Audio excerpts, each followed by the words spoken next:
I just finished reading a book that everybody says is the best business book to read. It's called Shoe Dog by Phil Knight. Phil Knight is the guy who created Nike. And a lot of the lessons that you learn in this book are very much inferred, they're not spelled out. The author does summarize a lot of stuff at the end, but to be quite honest, I don't think this is the best business book to read. Welcome to the Become a Media Maven podcast. I am your host, Christina Nicholson. If you are new here, I am a former TV reporter and anchor turned owner of a public relations agency, and I am an avid reader. I love to read fiction, nonfiction, and because this book has so many great reviews, again, people say it's the best business book ever written, I wanted to read it and come back here to the podcast, to the YouTube channel, and let you know what I thought about it. And a lot of the stuff I feel like didn't really relate to me just because this is a product business. We're talking about selling Nikes, started with shoes, then went into apparel, but I don't really understand a lot of the product business structure. I couldn't relate to a lot of it because I run a service-based business. Still, it told a lot of stories about so many hurdles to jump through, never giving up, working hard, yada, yada, yada. And this is not like any other book you will read. I find that a lot of business books and a lot of personal development books, they end up being all the same, or they end up being so generic that you don't really take anything from them. In this book, obviously, you're not going to get another story like this one because it's the founder of Nike talking about his story. And it is interesting. I love learning, and I learned a lot during this, but I don't think I actually took things away that I can implement into my life or into my business. So there's no real lessons here. And Phil Knight did not seem like a very likable guy when he was building Nike. Maybe he's likable now. Right now, he's in his mid 80s. I do not know, but he doesn't make himself sound too warm and fuzzy in this book. A couple of times he talked about how he would never respond to employees. Like they would be writing him letters, because remember, this is 60s, 70s. They would write him letters, he would ignore them. He talked about how he never really showed his gratitude or appreciation for them. He was like a really hardcore guy and didn't seem too likable. At the end, when he talks about what he learned and what he would do different, yada, yada, yada, he does kind of make reference to, I should have responded to that guy's letters. I should have been more appreciative. But while Nike is being built, he seems just like very laser focused and honestly kind of selfish. So that was the takeaway that I got from the author himself. And there were a lot of stories about all of these white men in the bar talking about ideas. Like it just sounded kind of Mad Men like, I guess. It was very stereotypical of what you would think building a sports apparel business would have been. So, what happens in the book? I'm going to summarize this long book. I think I listened to it in like 10 hours or something like that. It all started with a college paper. It all started with this guy's idea on these running shoes. And it's because Phil Knight was a runner. He ran at the University of Oregon and he had this idea to make shoes better. So he wrote this paper in college, didn't really think anything of it. I think he got a good grade, but nobody really cared about it. So fast forward, he graduates and him and his friend decide to travel the world. So they start off in Hawaii. His friend meets somebody and just stays in Hawaii. And he goes on to travel the world. And he goes to Japan. And while he's in Japan, he ends up meeting with this shoe manufacturer. So he's like, let me go in there and see if I could get like a deal and I could sell these shoes. So he literally goes in there. He meets with the head of this manufacturing company in Japan, and he reads his paper from when he was in school. He doesn't like pull it out and read it, but he remembers it. And so they're like, great, we'd love to do business with you. What's your company's name? And just off the cuff, he was like, Blue Ribbon, because he had a bunch of blue ribbons in his bedroom at home from racing. So that is how he started selling shoes. He had this company in Japan send him shoes to the United States and he would sell them out of the trunk of his car. He got some money from his dad because he didn't have any money at the time. So his dad was funding Nike at the very beginning, and he would go around and start selling shoes out of the back of the car. And then he brought on his co-founder, which just so happened to be his track coach at Oregon. So he met with him, he told him his idea. He said, "I'm starting to sell these shoes. I think you're amazing." Like, him and his track coach in college were really tight. So he started selling these shoes with his track coach, and his track coach was very innovative. So he got all of these ideas to make it better. One of the things he did, I guess shoes were pretty flat back in the day, and his coach used a waffle maker to create that sole that now I think almost all shoes have, where it's like it looks like a waffle, the bottom of it. So like that's something that his co-founder, his old track coach, did to innovate. Nike was always innovating, and the leader at that time was Adidas. And Adidas was, I guess, kind of afraid to innovate. And I don't think they had a lot of competition until Nike came around. Now there is some drama with that, so stay tuned. I will get into it. So his track coach came on in 1964 as co-founder, and they did all kinds of innovative stuff. And then in addition to selling out of the car, they would travel the world and go to track meets. So at first they were very focused on runners because that's what they were. They were runners and they knew the running market and all of that. So lots of work being done there. Like, just think, there's no internet, there's no cell phones. Like, it's old school, traveling the world, popping the trunk and selling shoes at track meets, which is kind of crazy. Something else that they did that I could relate to and did make sense to me was influencer marketing. They were doing influencer marketing before influencer was a word. And they did it by contacting these people who were big in their space. They were big runners. They later got into other sports, but they started with running, and they ended up working with this guy who was the best runner in Oregon. They had a lot of connections just from being in the space. So his name was Steve Prefonte, but everybody called him Pre. And he was an amazing runner. He was like their first brand ambassador. And he unfortunately ended up dying at the young age of 24. He just won a huge race in Oregon. And then later that night, he got into a car accident and he came out of his car. The car flipped over on him and crushed him. So he was 24. He died. This was something that really affected the leaders at Nike because they were really close to this guy. He was their first brand ambassador. Later, as Nike became more popular and word of mouth started getting around, Farrah Fawcett wore a pair of shoes in an episode of Charlie's Angels.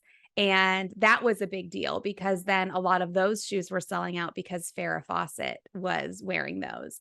So eventually, this Japanese company that they were working with, they started, I would say, get a little greedy. They started getting a little greedy, and they wanted to look for different manufacturers because at this time, the Japanese company and Nike, they had a deal. Like, the Japanese company wouldn't sell to anybody else and Nike wouldn't buy from anybody else.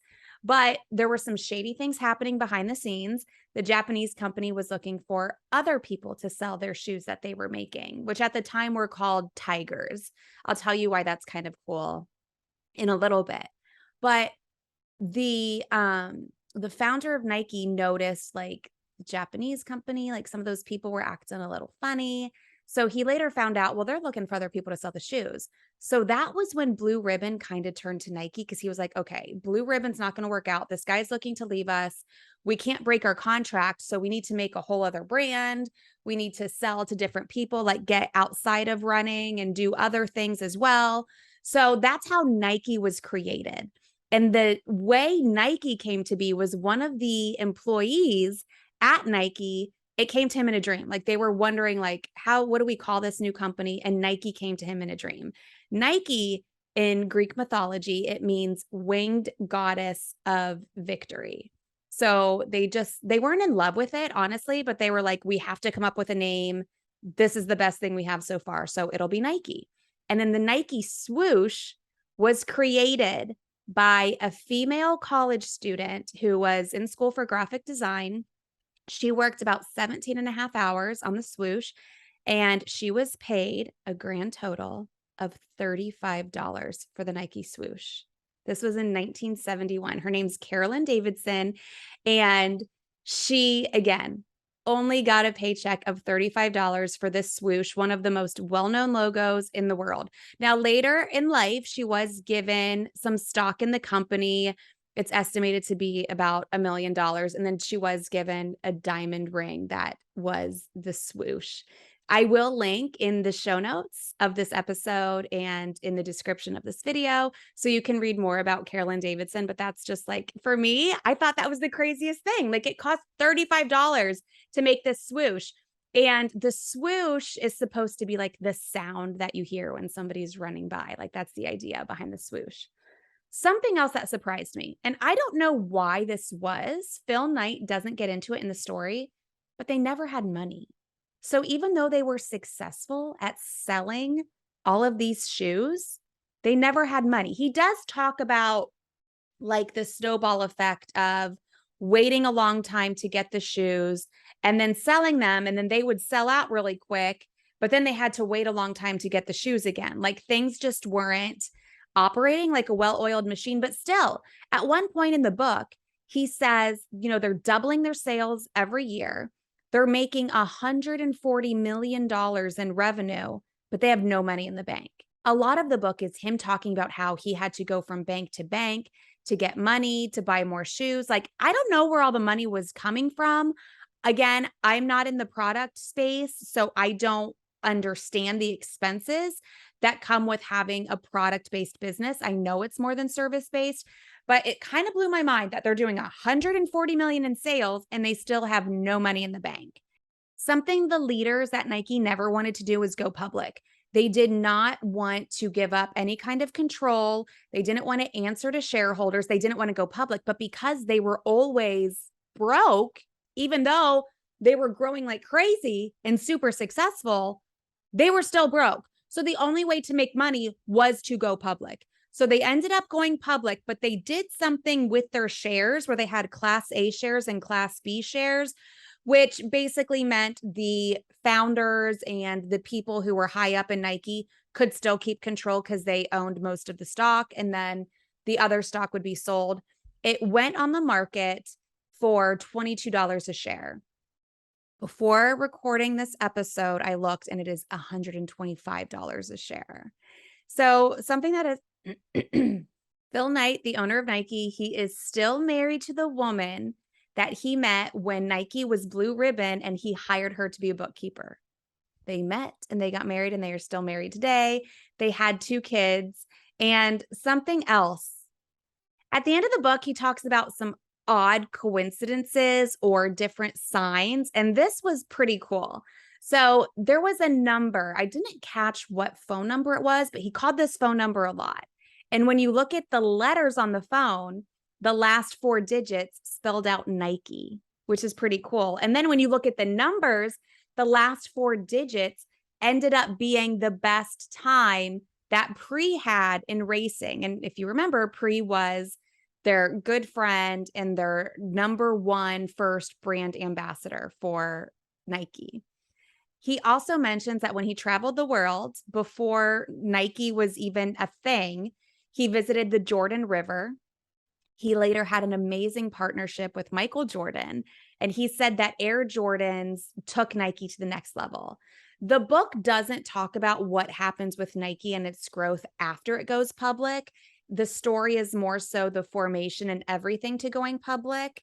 So you're just kind of left to figure out what happens, which honestly I liked a little bit better because I don't want to hear a story about a company after they have a whole bunch of money, because I feel like if a company has a whole bunch of money, it's not hard to make it successful. So I kind of liked going from the start to when they went public. And then he also talks about how not only does he have a really close relationship still with Michael Jordan, but also with Tiger Woods. And I mentioned that when he was starting his business, the shoes that were made in Japan were called Tigers. So he had a very close relationship with Tiger Woods. Tiger Woods, again, was a spokesperson for Nike.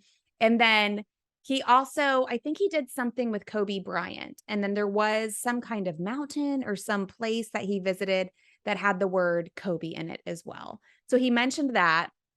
The other thing that's pretty cool is the oldest pair of shoes found in the United States were found the year that Phil Knight was born and also found in Oregon, where he was born and raised, where he started and grew Nike and where Nike's headquarters are today.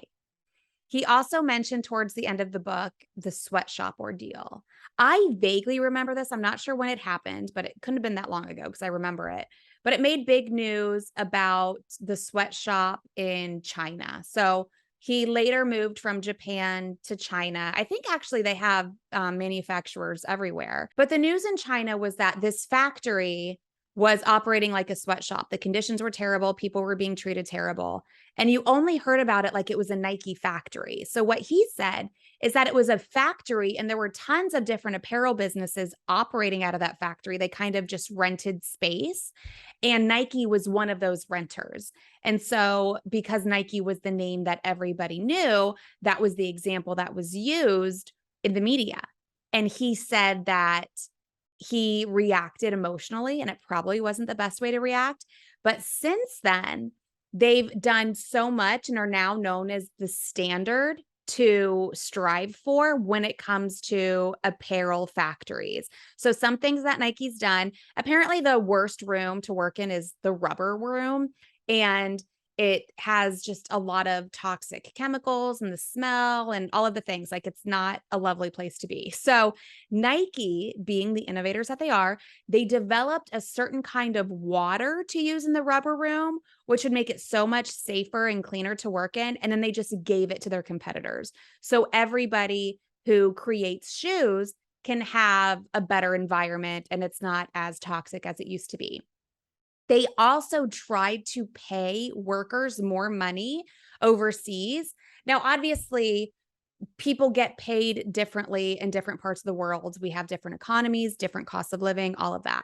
So he was trying to pay these people making shoes more money. And actually, those governments, he wouldn't say which ones or where this was, but those governments went after him and was like, hey, you are going to ruin our economy if you start paying shoemakers more than medical doctors are getting paid in this country. So he couldn't pay people what he wanted to pay. It had to be on the level of their economy and what was the going rate for that work at that time in that place.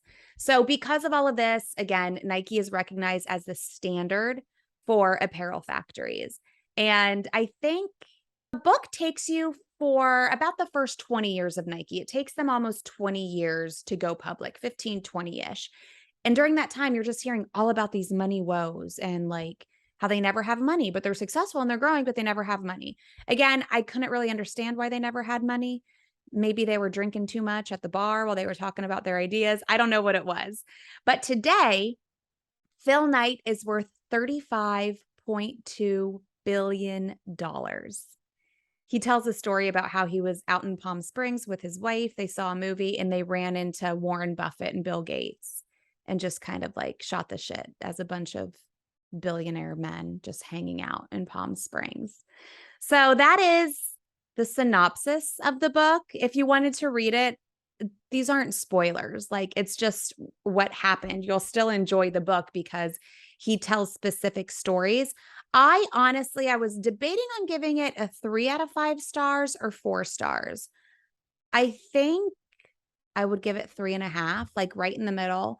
One, just because this isn't a rags to riches story. Like Oprah Winfrey, that is a rags to riches story. Like, she had everything going against her.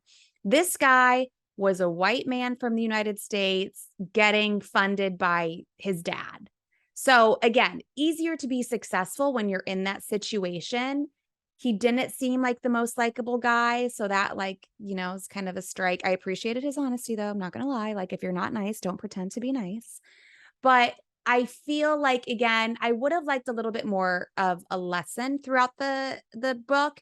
At the end, he kind of summarizes it, but the lessons are just very generic, like work hard, don't give up, yada, yada. I would have liked to learn specific lessons, maybe at the end of every chapter or like as he's telling stories, like, What did you learn and what can I take away from your experience and apply it to my life and my business? That is not what you will get in this book, but you will get the story of how Nike started and how it grew. The book is called Shoe Dog. I will link to it in the show notes on the podcast, the description on YouTube. If you missed it, these podcast episodes are going on YouTube. I'm trying to edit the videos a little nice, so it's not like just laziness putting the podcast on YouTube. So if you want to see some images of what I talk about, be sure to watch YouTube. I'll show you pictures of pre and different things. I'll throw them up here in the YouTube video. And if you haven't already, you know I love you. Tapping that subscribe button, whether it be on the podcast or YouTube, I appreciate that. And if you have any book recommendations for me, I love a good book recommendation. I'm always reading at least one fiction and one nonfiction at a time. I don't review every book here on the podcast, but this one was commonly called the best business book you'll ever read. And that's why I wanted to read it. I honestly heard about it and read about it before I picked it up to read it. And I was never interested. But then I saw so many people saying it's the best business book you'll ever read. And I just don't agree. I don't think it's the best business book you'll ever read. Maybe if you're in the business of making shoes, it's the best business book you'll ever read. But even now, like things are just done so differently now in 2023 than they were in the 60s when he started this company. But still, if you like to learn like me, if you love taking a master class, like I took the master class by Sarah Blakely, the founder of Spanx. That was fabulous. If she wrote a book, I would read it. Another memoir that I read was by Jamie Lima Kern, I think is her name. Kearns, maybe something like that. Jamie Kern Lima is her name. I switched those. And it's called Believe It. And it's called It because she is the founder of It Cosmetics. I read that one. I liked that one. It was a little more on the preachy side, like a lot of like religion in there.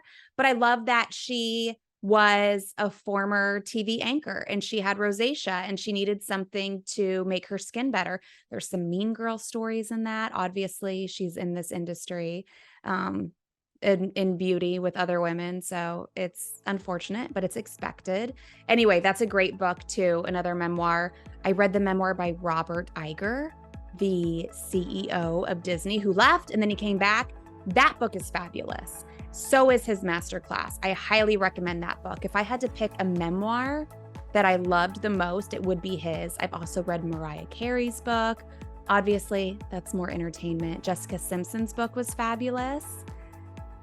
And then I'm going to read Prince Harry's Odd V. I think I'm going to listen to his because he reads it. I'm a big fan of Prince Harry. Totally believe him and Meghan Markle over William and Kate. I know this is controversial. This may be the most controversial thing that I say all year. But I watched the documentary and I'm just on their side. I don't know what to tell you. Okay, before I get anybody too upset, I'm going to go.